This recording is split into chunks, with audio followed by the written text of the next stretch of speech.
सर्वांना नमस्कार. स्वागत आहे शब्द साधे आपल्या यूट्यूब चॅनलवर. कथा आवडली तर लाईक करा आणि चॅनलवर नवीन असाल तर सबस्क्राईब करायला विसरू नका.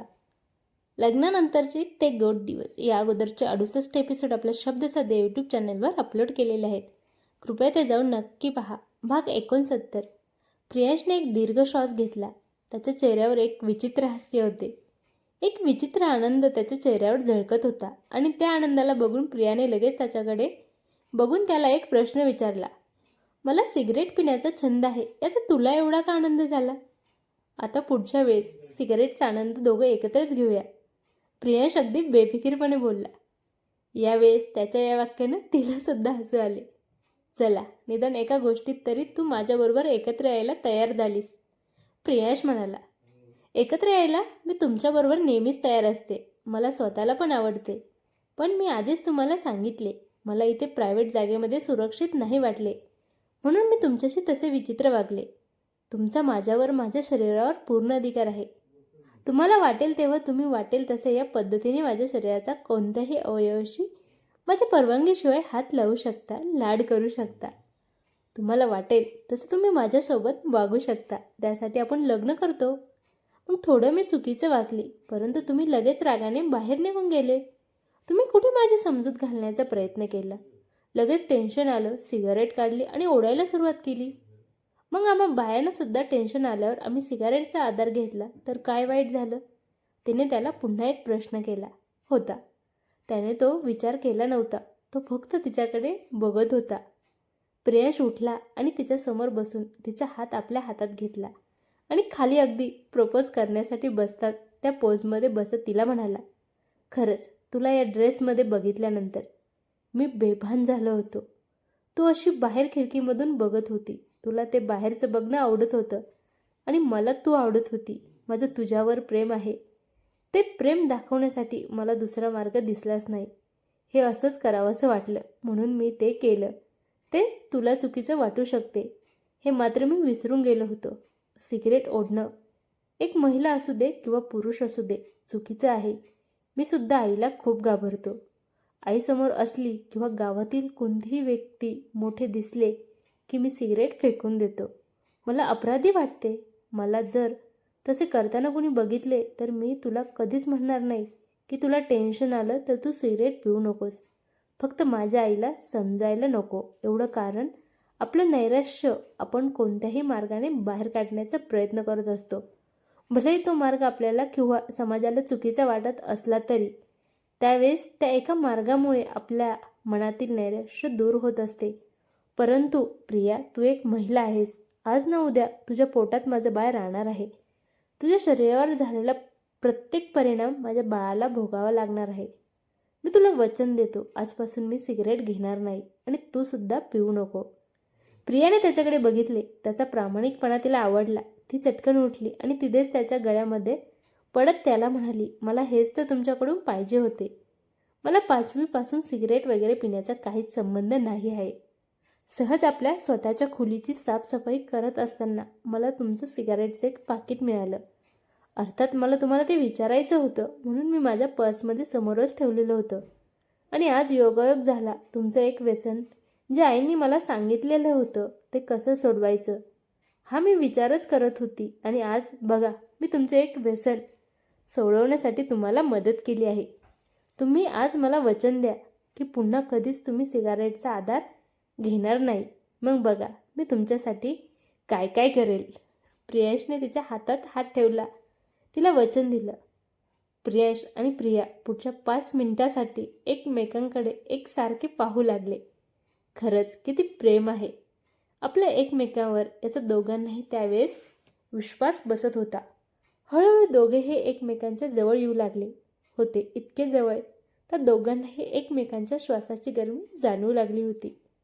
प्रियाची नजर प्रियांच्या नजरेमध्ये मिसळत होती. जेव्हा ती प्रमाणाच्या पेक्षा जास्त त्याच्याजवळ आली असे तिला जाणवले तेव्हा तिने आपोआप आपले डोळे मिटले आणि पुन्हा आपल्या ओठांचा चंबू त्याच्या ओठांजवळ नेत आपले प्रेम त्याला दाखवण्याचा प्रयत्न करू लागली.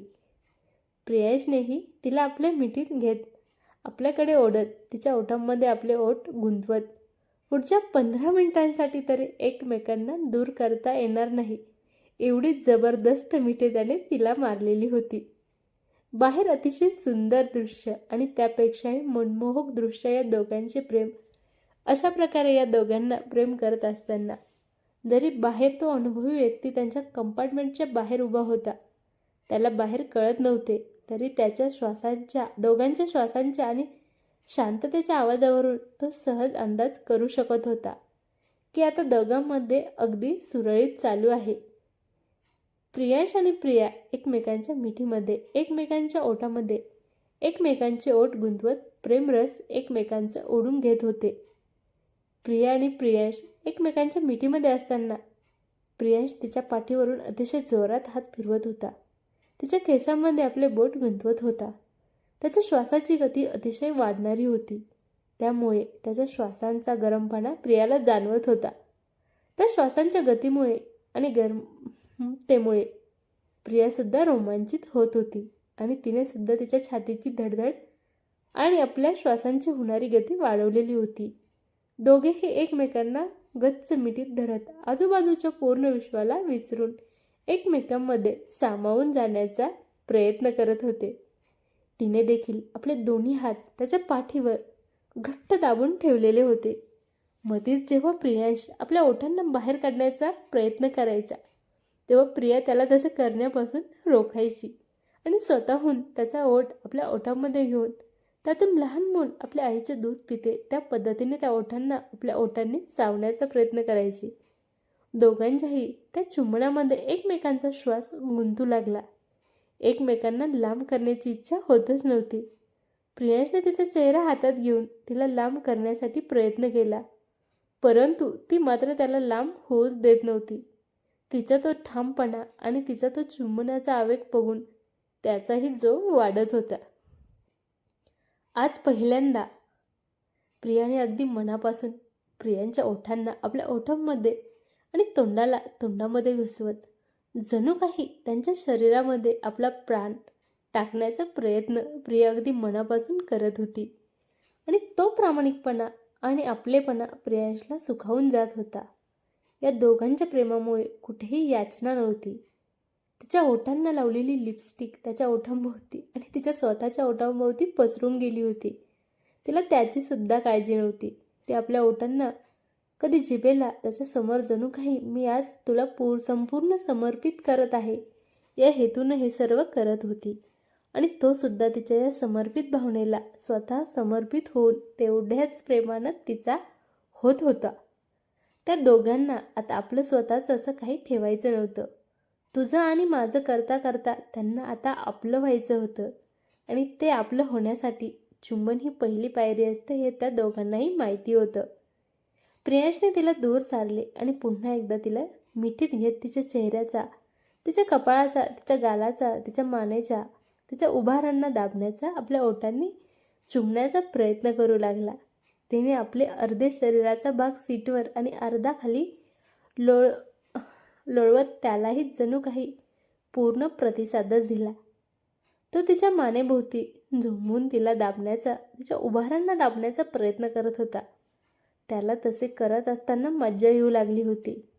तो मध्येच तिच्या छातीला आपल्या छातीशी जास्तीत जास्त घट्ट दाबून ठेवण्याचा प्रयत्न करायचा आणि तसे करत असताना प्रियाला सुद्धा मज्जा वाटत होती. परंतु त्रास झाला तरी त्या त्रासातून होणारा आवाज वेदनादायी नव्हता. तो आवाज प्रियांशला जास्तीत जास्त तसे करण्यासाठी प्रेरित करणारा होता.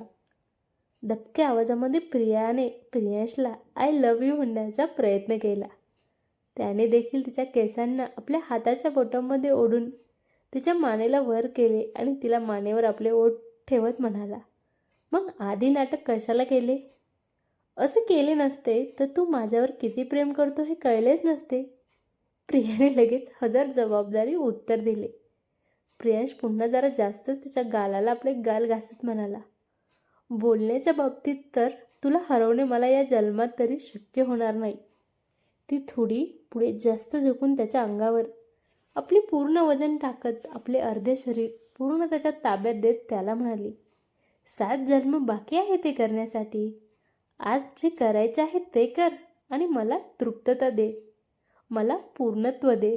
प्रियांश, तुम्ही मला ज्या दिवशी बघायला आले होते त्या दिवशी तुम्ही माझ्यामध्ये असे काय बघितले की लग्न करून आपल्या घरी आणावे असे वाटले? प्रियाने त्याला विचारले. अच्छा, तर तुला ते जाणून घ्यायचे आहे. ठीक आहे ना, असे म्हणत तो पटकन आपल्या सीटवर बसला आणि त्याने तिला तसेच उलट्या दिशेनं कमरेमधून पकडून आपल्या मांडीवर बसवून घेतले. प्रिया खिडकीच्या पडद्यांना लावत खिडकीतून पडणारे ऊन आपल्या दोघांच्या अंगावर नको पडू म्हणून त्या पडद्यांना खिडकीच्या साईडला ओढले. त्याच्याकडून तसे होतच नव्हते. शेवटी प्रियाने स्वतःहून आपले केस रबर बँडमध्ये अडकवून त्याचा आंबाडा बांधला.